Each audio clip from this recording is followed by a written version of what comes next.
She sat down next to me like she was bracing for someone to tell her to move. That was the first thing I noticed. Not her face, not her voice, just the way her shoulders came up an inch, like she already had an apology loaded and ready to fire the second anybody complained. Nobody complained. I just slid my coffee over so she'd have room. And something in her face did this small, surprised flicker, like room was not a thing people usually made for her. My name is Ethan Cole.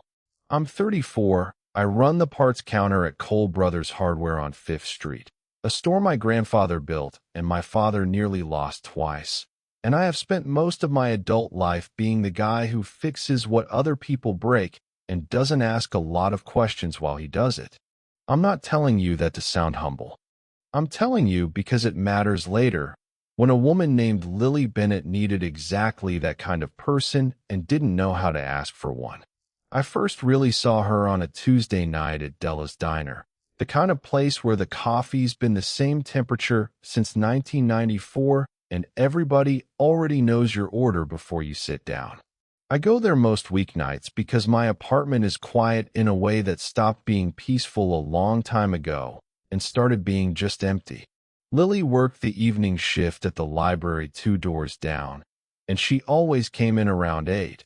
Always sat at the far end of the counter, always ordered the same thing, and always left exactly enough tip that nobody could say a single word about it, which was, I'd learn, precisely the point. People had a way of talking around her instead of to her. I don't know exactly when it started or why a whole town decided one quiet woman was invisible furniture, but I'd been in Riverton long enough to watch it happen without ever really clocking it as cruelty. It wasn't loud cruelty. Nobody was ugly to her face. It was worse than that.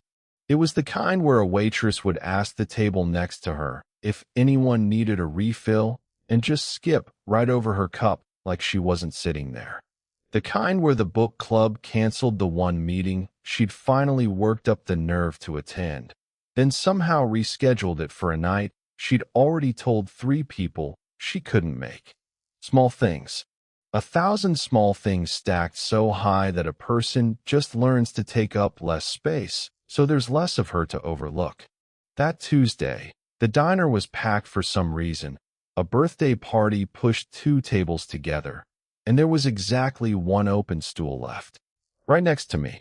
She stood in the doorway for a second like she was doing math on whether an empty seat was worth the risk of sitting in it, and I did the only thing that felt decent, which was scoot my jacket off the stool and nod at it.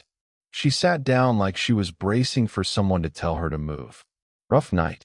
I asked, mostly to say something. They're always about the same, she said, and there was no self-pity in it, just fact, the way you'd report the weather. I didn't push.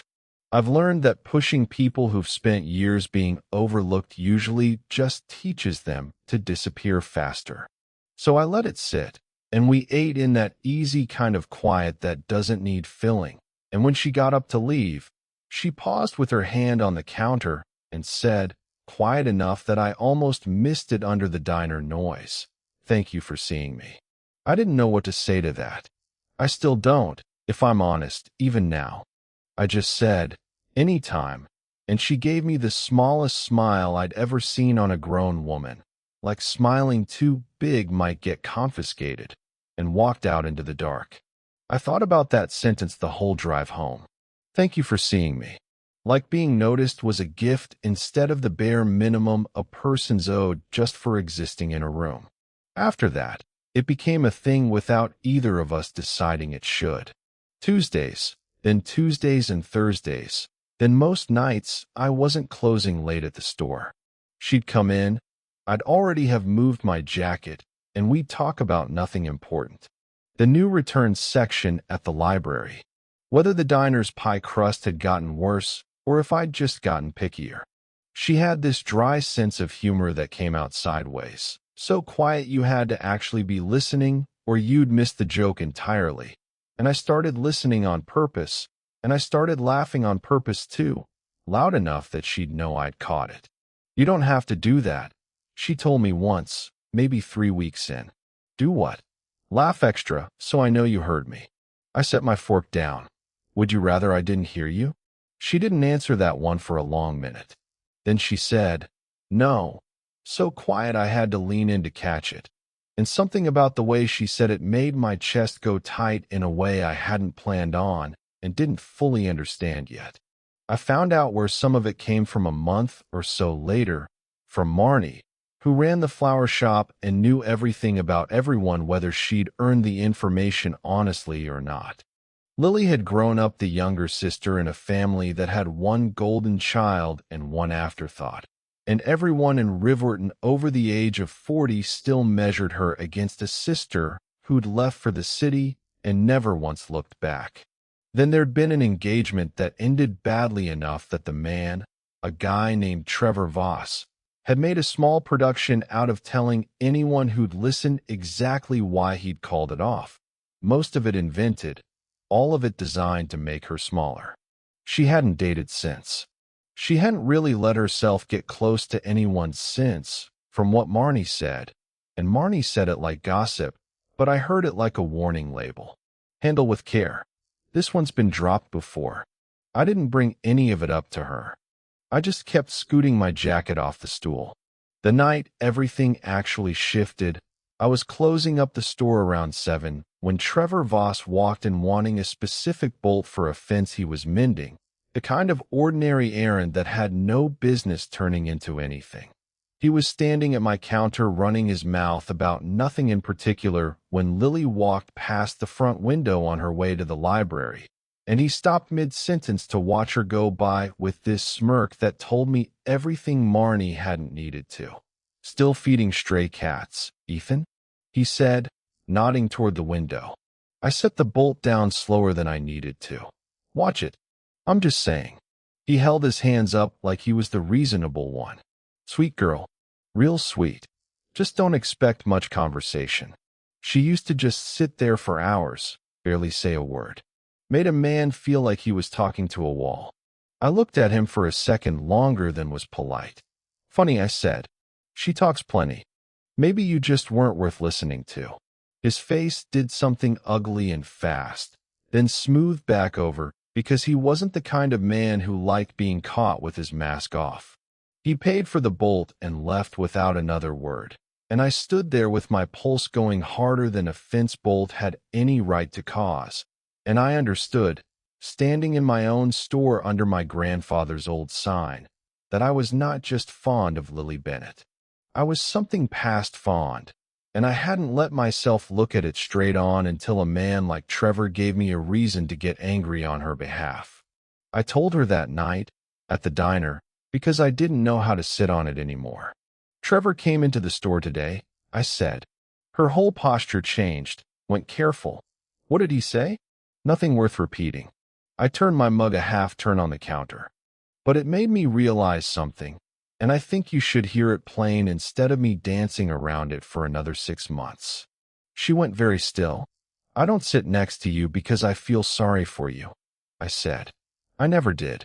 I sit next to you because it's the best part of my week, and I've been too much of a coward to just say that out loud until some fence-bolt idiot made me mad enough to stop being careful. She looked at me for a long moment, and I watched about 6 different emotions cross her face before she landed on one. I've spent a long time, she said slowly, being the person nobody circles back for. I don't know how to trust somebody circling back on purpose. Then let me prove it the boring way, I said. One Tuesday at a time. No big speeches.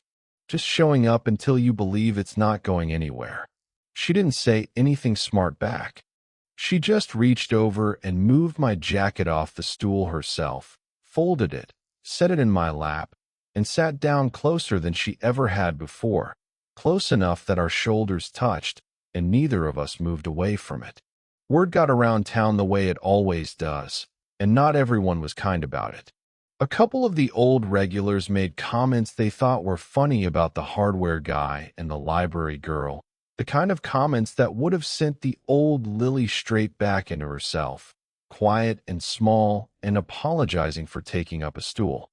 But this Lily just looked them dead in the eye and said something dry enough that it landed like a slap. And the comments stopped fast after that, because it turns out people only mock what doesn't fight back, and she'd started fighting back. Trevor tried one more time, a few weeks later, cornering her outside the library with that same smirking concern, telling her she was making a fool of herself, that a man like me would get bored of quiet eventually, the way he had. I got there before he finished the sentence, because Marnie had called me the second she saw his truck parked outside, and I didn't have to say much.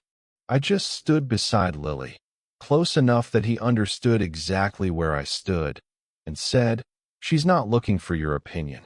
Neither am I." He left without another word, and this time it stuck. Lily didn't need me to fight that battle for her, not really. She'd already found her own voice by then. But she told me later that having someone stand there anyway, not instead of her but beside her, was the part that finally convinced her this was real. 6 months after that first Tuesday, I built her a bookshelf for her apartment out of the same oak my grandfather used to build the counter at the store, because some things deserve to be made by hand instead of bought off a shelf. She cried when I brought it in, actual tears, and when I asked what was wrong, she just laughed and said nothing was wrong, that she just hadn't expected anyone to build her something permanent. Get used to it, I told her. A year to the day from that first night at the diner, I asked her to marry me, right there on the same stool, jacket moved, coffee going cold, no big audience, just Della behind the counter pretending not to watch and failing completely. Lily didn't say yes right away. She looked at me for a long moment, the same careful look she'd had that very first night, like she was doing the math on whether this seat was safe to sit in. Then she said, "You're really going to keep seeing me? Every day? For the rest of it?" "Every single day," I said. "That's the whole plan." She said yes, so quietly I almost missed it, the same way I'd almost missed that very first whisper months before. But I'd learned to listen for her by then. I'd learned that some of the most important things a person will ever say to you come out soft, not because they don't matter, but because the person saying them has spent a long time believing nobody was listening closely enough to catch it. I make sure I catch it now. Every time. We got married that spring in the back lot behind the hardware store, under a string of lights I wired myself, with half the town there, including a few of the same people who used to talk around her at the diner counter. Lily wore her sister's old veil, altered to fit, because some bridges you rebuild instead of burning. Marnie cried through the whole ceremony and take full credit for it to this day. Della closed the diner early and brought the same pie, which had, for the record, gotten better. Some nights we still go sit at that counter, same stools, jacket already moved before she even sits down, and I watch her laugh at something dry and quiet that most people in the room will never catch. And I think about how close this whole thing came to never happening. All because a town decided one kind, quiet woman wasn't worth the effort of noticing. I noticed. I'm glad every single day that I did. Has there ever been someone in your life who everyone else overlooked, and you were the one who finally saw them? Tell me about it in the comments below. I read every one. If this story meant something to you, hit like, subscribe to the channel, and share it with someone who needs a reminder that being seen can change everything. I'll see you in the next one.